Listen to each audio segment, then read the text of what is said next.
क्या आपके साथ भी ऐसा हुआ है? आप परफेक्ट एंट्री का वेट करते हो, अपना स्टॉप लॉस लगाते हो, टारगेट लगाते हो, पहले आपका स्टॉप लॉस हिट होता है और फिर उसके तुरंत बाद आपका टारगेट हिट हो जाता है, वो भी बहुत फास्ट तेजी से। इस ट्रेड में सिर्फ आपका स्टॉप लॉस हिट नहीं हुआ, बल्कि आपका प्रॉफिट जो होने वाला था वो भी आपका चला गया। तो चलो आज हम सीखते हैं इस वीडियो में कि किस तरीके से आप स्टॉप लॉस सही तरीके से लगा सकते हो और इस तरीके से होने वाले नुकसान से बच सकते हो। तो चलो शुरू करते हैं। देखो, ये दो तरीके के ट्रेडर होते हैं, एक होता है नया ट्रेडर, एक होता है प्रोफेशनल ट्रेडर जिसको मार्केट में एक्सपीरियंस होता है। तो दोनों ने यहाँ एंट्री का प्लान किया, पर न्यू ट्रेडर ने स्टॉप लॉस लगाया स्विंग लो पे और प्रोफेशनल ट्रेडर ने बहुत ही सोच समझ के स्टॉप लॉस लगाया, जो मैं आपको समझाऊंगा आगे कि किस तरीके से उसने स्टॉप लॉस लगाया। तो चलो देखते हैं कि इन दोनों के साथ इस ट्रेड के अंदर क्या होता है, किस तरीके से ट्रेड में आगे बढ़ने पर न्यू ट्रेडर का देखो क्या हाल हुआ। उसका स्टॉप लॉस हिट हो गया क्योंकि उसने स्विंग लो पे स्टॉप लॉस लगाया था, और प्रोफेशनल ट्रेडर ने बहुत ही सोच समझ के स्टॉप लॉस लगाया था, तो देखो उसका टारगेट हिट हो गया।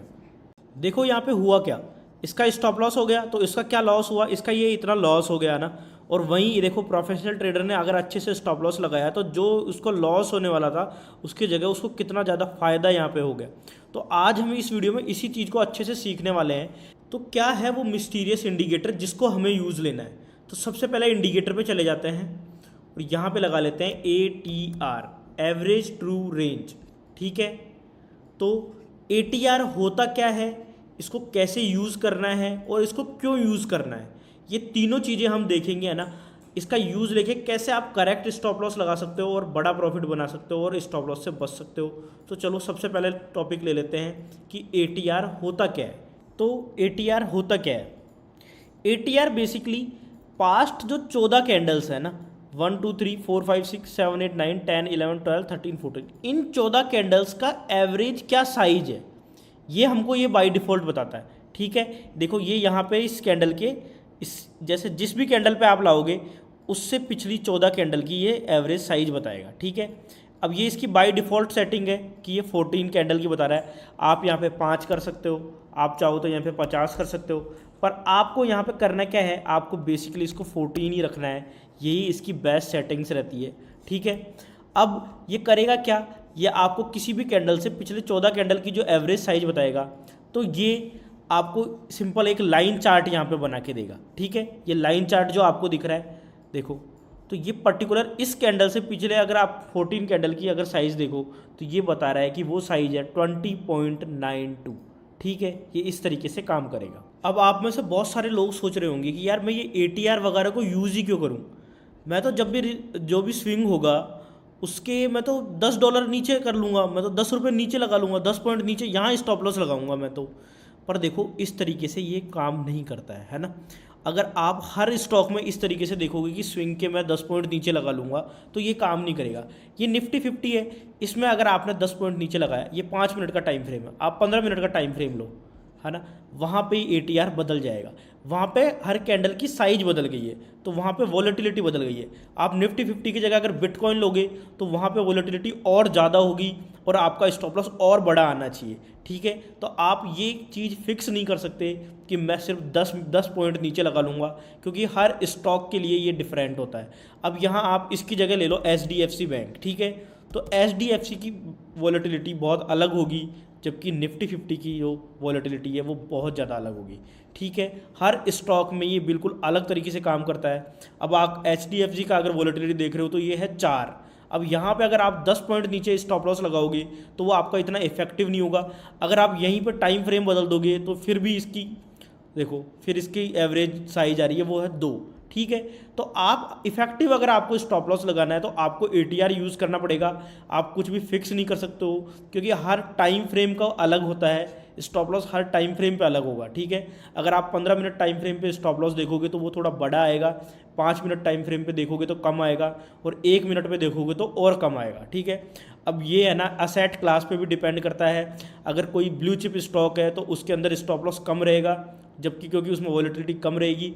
इंडेक्स में देखोगे तो वॉलेटिलिटी ज़्यादा रहेगी तो अपना स्टॉप लॉस है वो थोड़ा ज़्यादा आएगा। और अगर आप क्रिप्टो करेंसी में देखोगे तो स्टॉप लॉस बहुत ज़्यादा आएगा। तो हर जगह आपका 10 पॉइंट नीचे वाला स्टॉप लॉस कभी भी काम नहीं करेगा।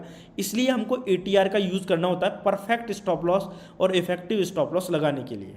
सो ATR बेसिकली हमारा एक्स्ट्रा जो लॉस होने वाला है ज़्यादा बड़ा स्टॉप लॉस लगाने से या ज़्यादा छोटा स्टॉप लॉस लगाने से, उसमें हमारा बचाव करता है और बिल्कुल एग्जैक्ट स्टॉप लॉस हमको देता है। तो इसलिए हमारे एक्स्ट्रा मनी को वेस्ट करने से बचाने के लिए हमको ATR यूज़ करना है। अब यहाँ पे एक चीज़ का ध्यान आपको और रखना है, वो क्या है कि जहाँ पे भी आपका कर्सर होगा, ठीक है, ATR की वैल्यू उस कर्सर से पिछले 14 कैंडल की वैल्यू दिखाएगी, ठीक है।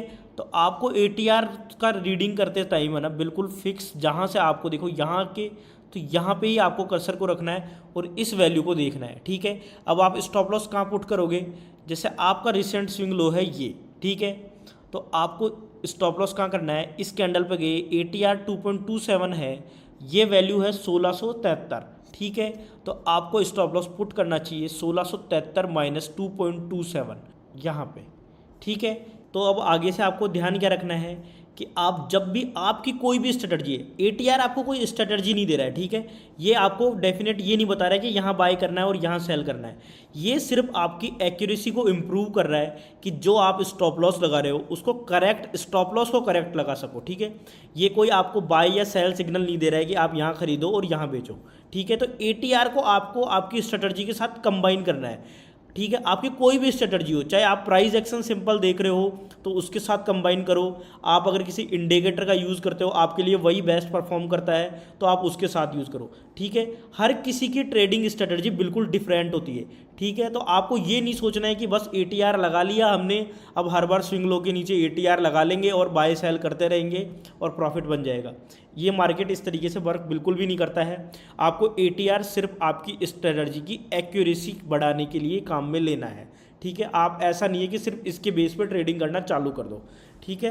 तो अब आपको आज इस वीडियो में सीखने को मिला कि कैसे स्टॉप लॉस को ज़्यादा एक्यूरेटली लगाया जा सकता है और अपनी एक्यूरेसी को अच्छे से बढ़ाया जा सकता है। आपकी एक्यूरेसी कितनी ज़्यादा बढ़ेगी वो आप खुद बैक टेस्ट करके देख लो। जब भी आपको स्टॉप लॉस हुआ है तो अगर आपने ATR का यूज़ किया होता तो आपको कितना बेनिफिट इसका हो सकता था, ठीक है। अब अगर इस वीडियो को आपको पसंद आया है तो भाई इस वीडियो को लाइक कर दो, है ना, और चैनल पे तो आप बने हुए होंगे, है ना। ये मेरे एक्यूरेसी इंप्रूवमेंट जो वीडियोस थे उसकी सीरीज़ का दूसरा वीडियो था। एक हमने ब्रेकआउट पे वीडियो बनाया था कि कैसे ब्रेकआउट को आइडेंटिफाई करें। तो इस वीडियो का लाइक टारगेट हम रखते हैं 200, ठीक है। लाइक टारगेट 200 रहेगा और कमेंट टारगेट रहेगा 200। तो आपके सारे दोस्तों को शेयर कर दो जो भी ट्रेडिंग करते हैं ना, आप इसका 200 लाइक और 200 कमेंट का टारगेट कंप्लीट कराओ और फिर हम तीसरा वीडियो इस सीरीज़ के अंदर अपलोड कर देंगे।